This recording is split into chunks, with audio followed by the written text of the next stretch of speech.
Okay.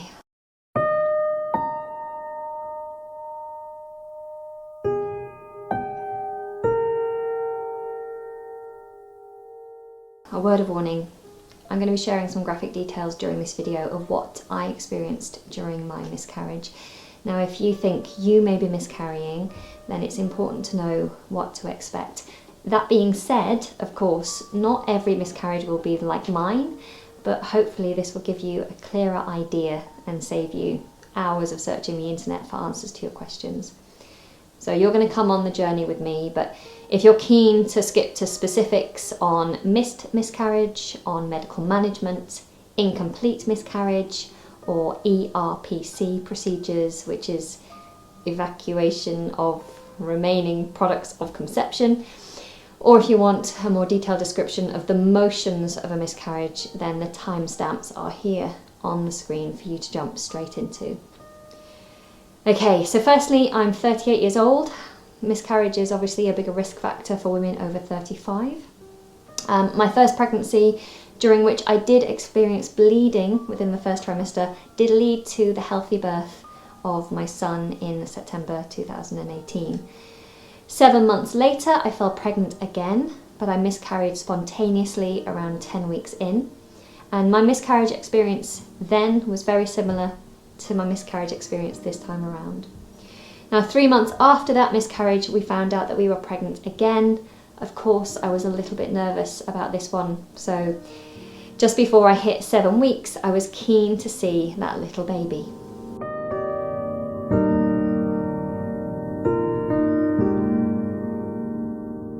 After that scan, I had this sense of disappointment that I just couldn't shake off.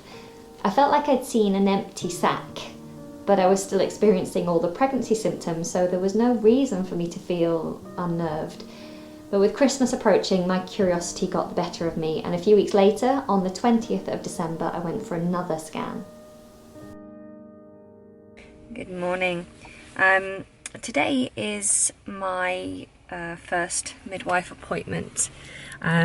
It was at this point in my last pregnancy where I'd started to miscarry, and it was really awkward being at the appointment because it was an exciting appointment because you're talking about your preferences and where you're going to have your baby and all that kind of stuff and all that, but I didn't know whether the pregnancy was going to continue because at that time I was bleeding, I was cramping, and it was quite uncertain.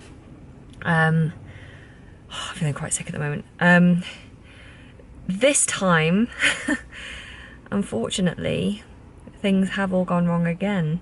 I woke up on Friday morning and I had a lymph node gland under my arm swollen. You know, they come up sometimes, rarely, but sometimes, and it's quite painful. And normally they come up because they're fighting an infection or a virus, and I usually feel quite unwell when it happens, but I didn't feel unwell, I just had the gland swollen, and I wondered what was going on in my body to cause this swelling. And so I thought, you know, I'm just going to book another scan, because on that first scan, of course, they weren't able to verify the pregnancy. And I thought, I'd been quite anxious anyway, and so I booked another scan. And I went for the scan on Friday afternoon, and the sonographer started, and I just thought, any moment now, all my anxiety is going to melt away and we're going to see the screen turn on and he's going to show me the baby. But he didn't. He hesitated, and then he said he needed to do some more measurements. And I looked at Nick, and Nick looked at me, and we both just knew. And then he said, unfortunately, nothing's changed since the last time you were here. And I can't see the baby or the heartbeat or anything. And so this is what is called a missed miscarriage, or maybe a silent miscarriage. So my body still thinks I'm pregnant, but the baby's not there. The baby hasn't continued to grow. And so I said I have an appointment at the hospital on Monday. And he said, please keep that appointment. So I'm here now just waiting to go in and see the midwife. I don't know what they can do at this point on this appointment. But then I'm here again tomorrow for my actual confirmation scan. And to be given the options of what to do next. So I'm going to go in for this appointment now. I'll let you know how it goes. Really sucks. It's also Christmas Eve tomorrow, so this is really, really bad timing. Okay, I'm back and I have POTS. I was actually sent up from my appointment. It didn't turn out to be a waste of time. They sent me from the maternity unit reception, where I burst into tears quite dramatically at the desk and said, look, I'm having a miscarriage. I don't know why I'm here. It's pointless booking in for my pregnancy when it's not continuing. And so they sent me straight up to the early pregnancy unit, and they fitted me in. I had a very long and thorough scan and had second opinions. What they've discovered is, on the previous scans, the embryo wasn't visible at all. What they've discovered is the embryo is now visible. And whether it's because they were just more thorough, I don't know, or if it's because the embryo is growing. Tiny chance that could be the case. I doubt it.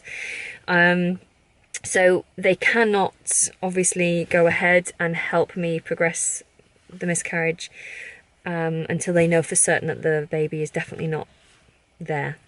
So I have to wait a week, go back and see if there's any changes or any growth. If it is okay, then that's worrying, because baby is only measuring at like 3.5, 4 weeks, tiny, and I'm supposed to be 9 weeks, so that's a concern. They have had one case where they predicted a missed miscarriage and it went on to be a healthy pregnancy, but it does make me very nervous. Of course, it would be amazing if I wasn't going through this, but I want to have a healthy, happy baby, and I don't want to have a pregnancy fraught with problems. And so I have to wait until a week from now to get a rescan. And in the meantime, they have seen a hematoma, which wasn't present on my previous scan. So it suggests the breakdown is already happening and that I could miscarry over the next few days. Tomorrow is Christmas Eve. This is just typical. So they've given me POTS to collect for investigations if it does happen. And this time I have an information sheet, which is really helpful. I didn't have it last time, to tell me what to expect, when to do what, when to go to hospital, yeah, all that stuff. So I'll just keep you updated on what happens.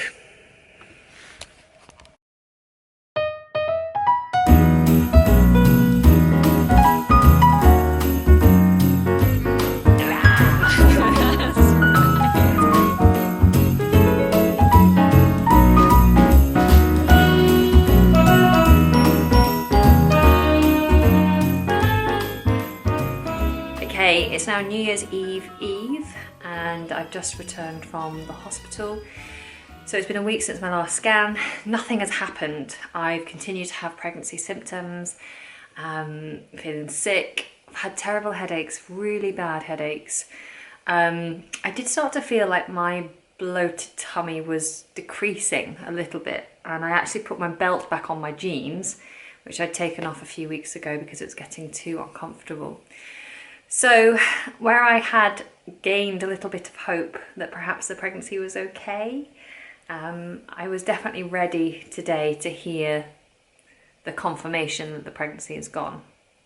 And sure enough, I had the scan and you can see that the pregnancy sac is breaking down. The embryo has only grown 1 millimetre, so that's definitely all finished. And yeah, the pregnancy sac, which is normally a nice circular shape, is all wibbly wobbly, so it's all starting to degrade. And I wasn't really sad to hear the news, I think because I've had so long now to process the information. I'm just ready to start afresh now. I'm ready to just clear this one away and get better, feel better, and start again. I think because this baby didn't really start, I didn't feel as attached. I never saw a heartbeat. I don't think I ever had a heartbeat. Yeah, I think when you have that sense that it's all doomed from quite early on anyway, it doesn't come as such a shock really. Anyway, so I was then given 3 options by the nurse there. I could either go home and miscarry at some point in the future, but it can take weeks, and it's already been, what, 3 weeks and my body's doing nothing. So I didn't really want to take that option because it's just this awful waiting game. The second option is to have medical management, where they set you off, but you go home and it all happens at home and you just keep in touch with them if you need help and advice. Or you can have an operation, which is like a D&C, where they go in and basically use suction to bring everything out. There are risks with all of them, but I didn't really like the risks involved with the surgery. They talked about a certain syndrome where there's scarring inside the womb, which means it can take 4 or 5 months to treat that. So it could be 4 or 5 months of not having a cycle, and that takes time out of your fertility journey.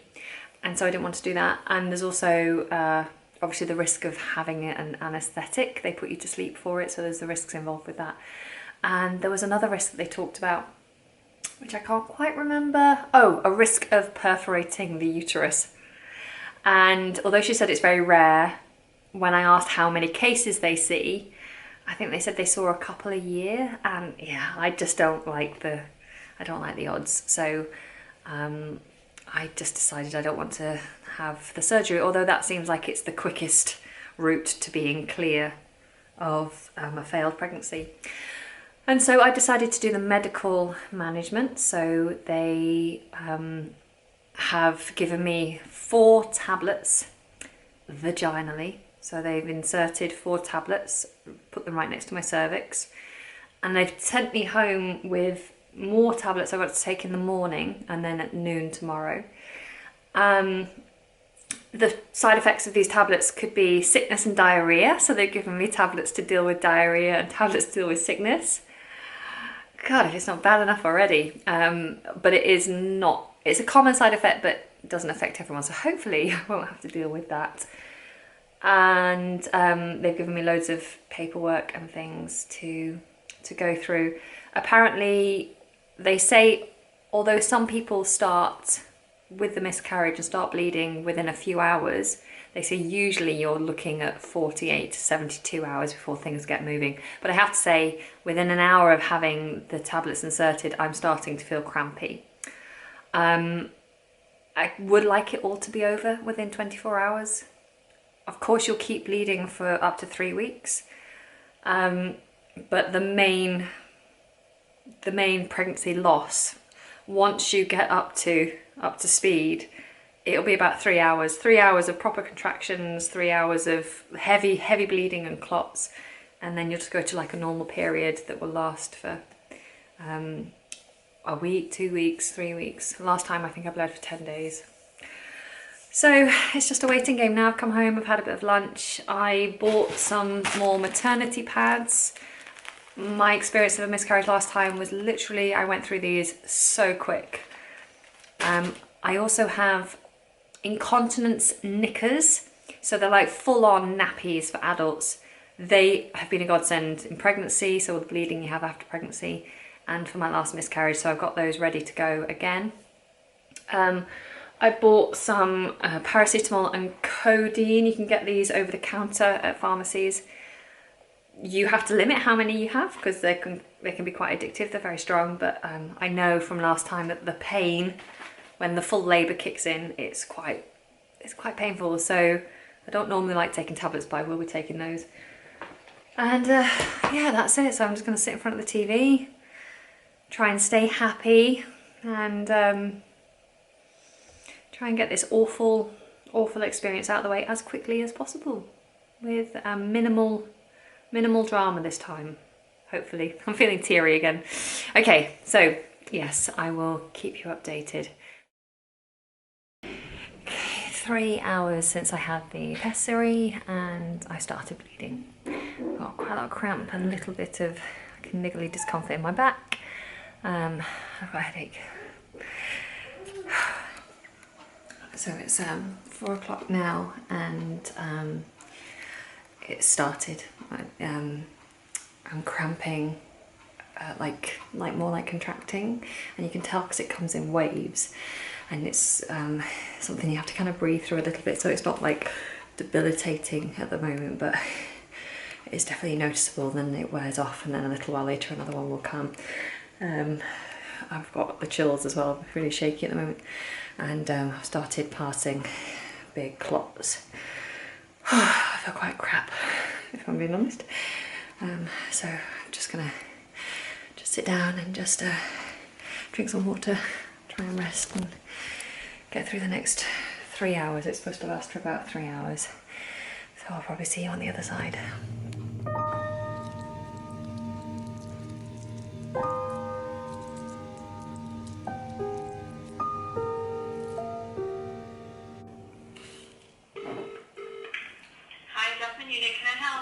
Hi, I was sent home yesterday with medical management for a missed miscarriage.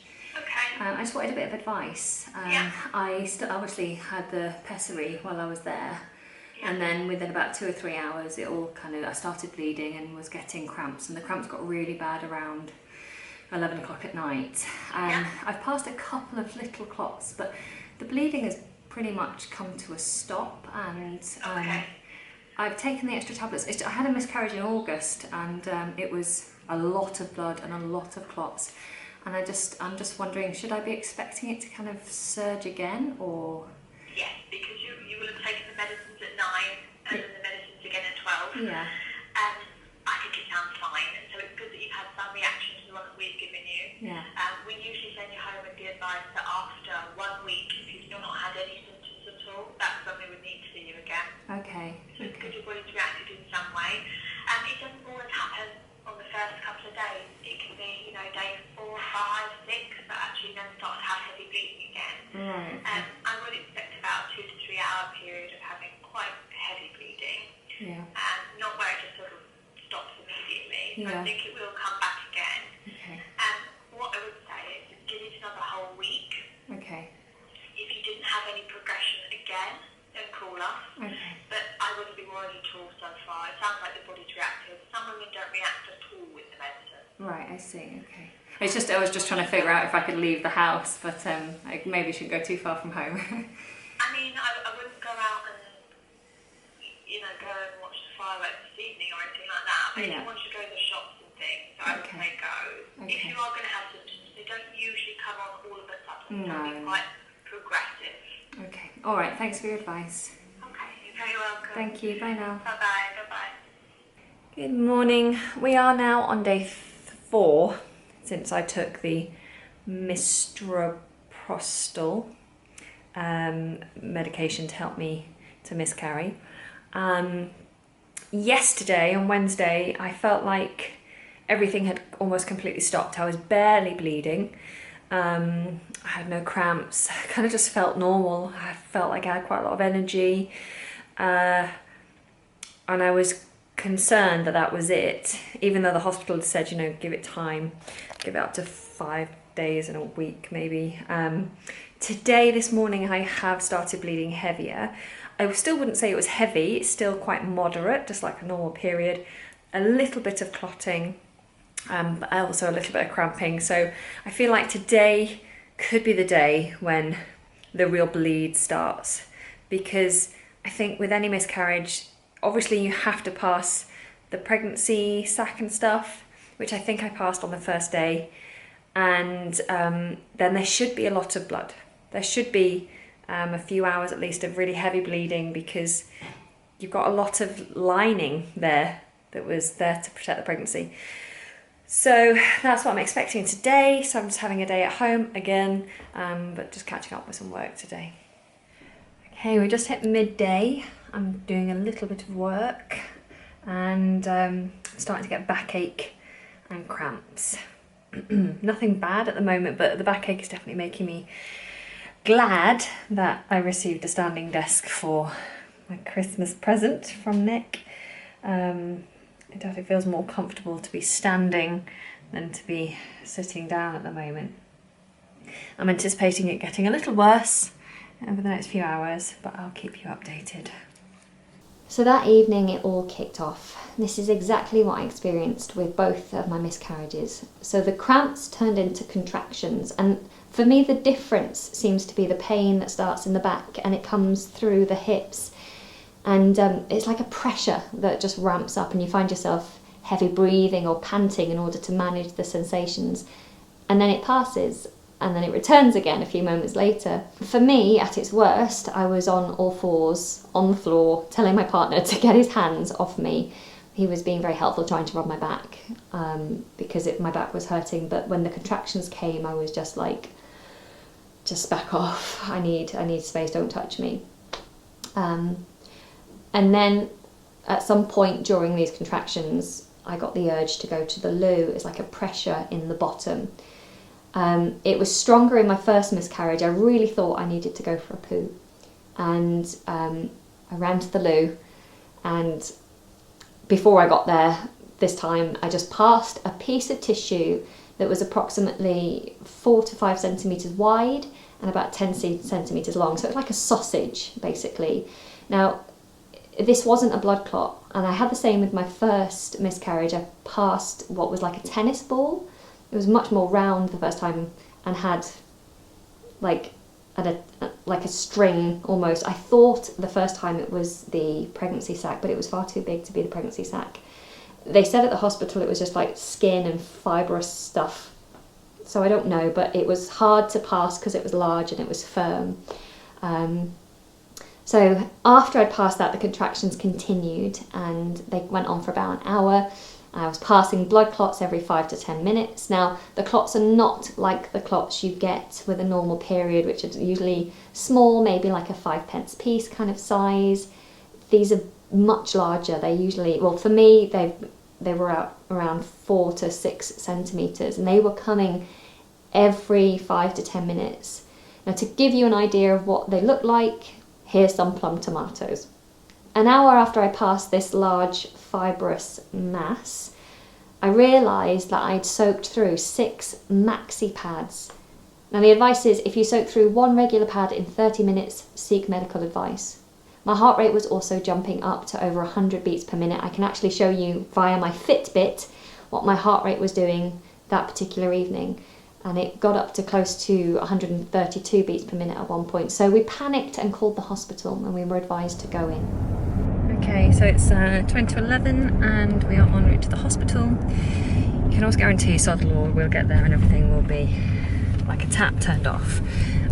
But what's different with this one to my last one is that after what's like 2 big drops of clots, the bleeding hasn't really stopped. And they say if you've soaked, well, there's different advice. Some people say if you soaked 1 pad, regular pad, in less than an hour, that's considered excessive and you should get advice. And the advice I got from the Jasmine unit was if you soak a pad in less than 30 minutes. Now I've gone through 6 pads in just over an hour, so that's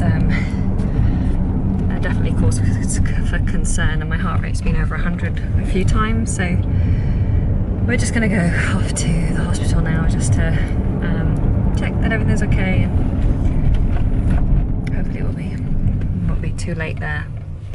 So having done this before, going to A&E mid-miscarriage, I knew it was sensible this time to take a spare set of trousers, a huge pack of sanitary towels and a few pairs of knickers with me. So during our wait in A&E, I had a number of clot drops, which is just humiliating in a waiting room full of strangers. Obviously they didn't know what was going on, but it's just awful, isn't it? You feel like you're wetting yourself, you feel like you're going to the toilet in a public place. It's awful. Anyway, as soon as a cubicle was available, I had a cannula inserted into my hand and they took lots of blood to go off and test. And then I was taken to a room on the A&E ward. Here the bleeding continued, as did the clot drops. And finally a doctor came and asked if she could do an internal exam, to which of course I agreed. And she used one of those speculums, I think that's what they're called, but she struggled to see my cervix because there was just too much blood. So then a second doctor came a little later and wanted to do an internal again, and this time she used gauze to clear away all the blood, and she saw that there was tissue stuck in the opening of my cervix. She tried to remove it, but she couldn't. And this was the first indication of an incomplete miscarriage. Now, an incomplete miscarriage is basically where your body cannot expel all of the pregnancy tissue, and so you continue to bleed as it tries to rid your uterus of this tissue. So it's now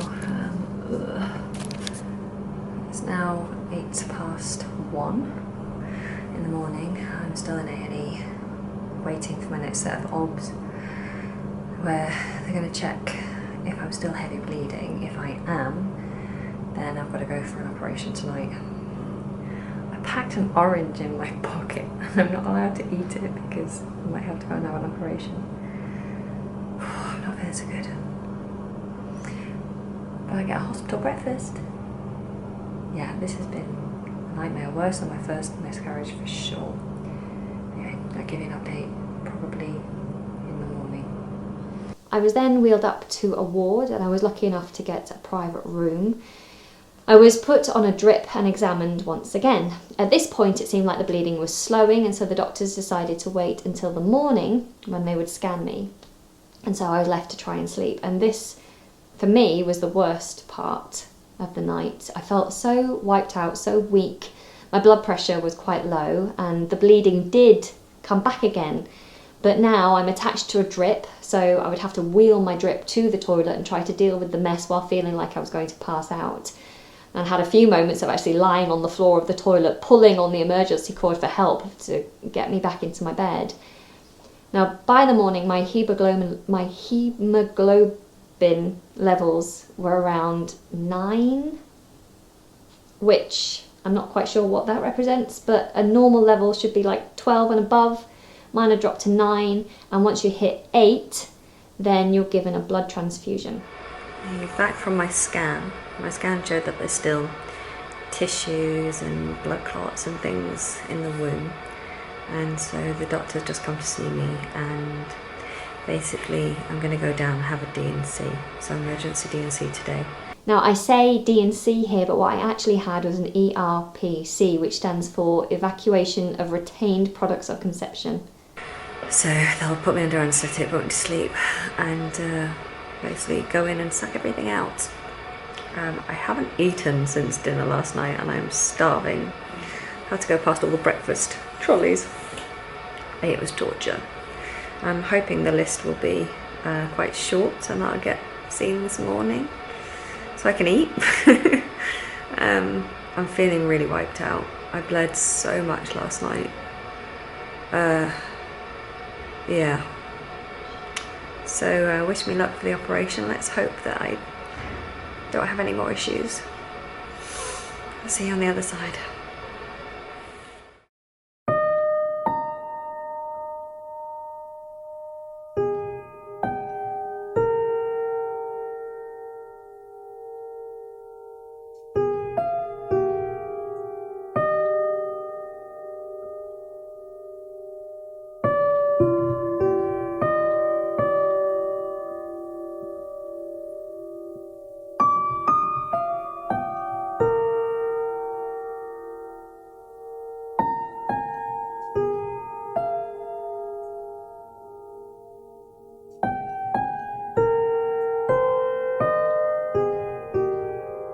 All done. Still feeling a little bit shaky, a bit sick. I have just eaten some lunch. I came back about an hour and a half ago. Apparently all went fine. My blood count was low, but they didn't need to do a blood transfusion or anything, which is good. So now they're just giving me a drip for potassium and trying to get my blood pressure up. I should be in for about 4 hours and then hopefully I can go home. That'd be nice. Jacob came in with Daddy briefly to come see me, but it's not a place for toddlers to be causing trouble, so I've sent them off and then Daddy will come and pick me up around 4 o'clock-ish, I hope, if they let me go. So that's all done now. Apparently I should be experiencing bleeding for a little while still, but nothing like what I've been going through up to now. So really happy that it's all over and done with, and I can just focus now on getting strong, getting better, and trying again. Back on the saddle, as it were. So I was released that afternoon with some iron tablets to take for 2 weeks. The bleeding stopped within a few days, so today is Monday, it's 3 days since the op, and I feel okay. I'm wiped out, I've got headaches, and occasionally I'm getting twinges in my tummy, but otherwise I feel okay. I wasn't given any advice regarding when it's safe to try again. I do have to take a pregnancy test in a few weeks to check everything is clear, but otherwise there were no instructions given. So I've done some research, I've read a lot of forums, I've read a lot of articles. Generally, there's a lot of old advice about waiting after any miscarriage for 3 months or 6 months, depending what you read, but more current reports from like the Miscarriage Association, from the NHS, say you don't have to wait. With an ERPC or with a D&C or any of the kind of surgical procedures, I don't know if you should wait a little bit longer just to replenish the lining of your uterus. I think it's wise to make sure that you're physically well again, that you've replenished your nutrients, if you've had blood loss like I have, to replenish your iron levels and everything. I think that's wise. But otherwise, I've read lots of forums where many women have said they've conceived straight away or within a few months, and the advice from the medical bodies seem to be conceiving within 6 months of a miscarriage actually seems to be a more positive thing if you're ready, physically, emotionally. So this has been really quite difficult to share, but I feel like it's important for people to share because everyone I speak to knows someone or has themselves experienced a miscarriage. It's an awful thing to go through, and I think the more we can talk openly about it, the easier it will be for women to understand what's going on, to understand why it happens, and just to feel supported and that they're not alone. So I wish you all the best. I'm sorry that you're going through this. Let's keep our fingers crossed for rainbow babies all round, and please do feel free to ask me any questions. I will try and answer as quickly as I can, or to leave any comments down below. Take care. Lots of love.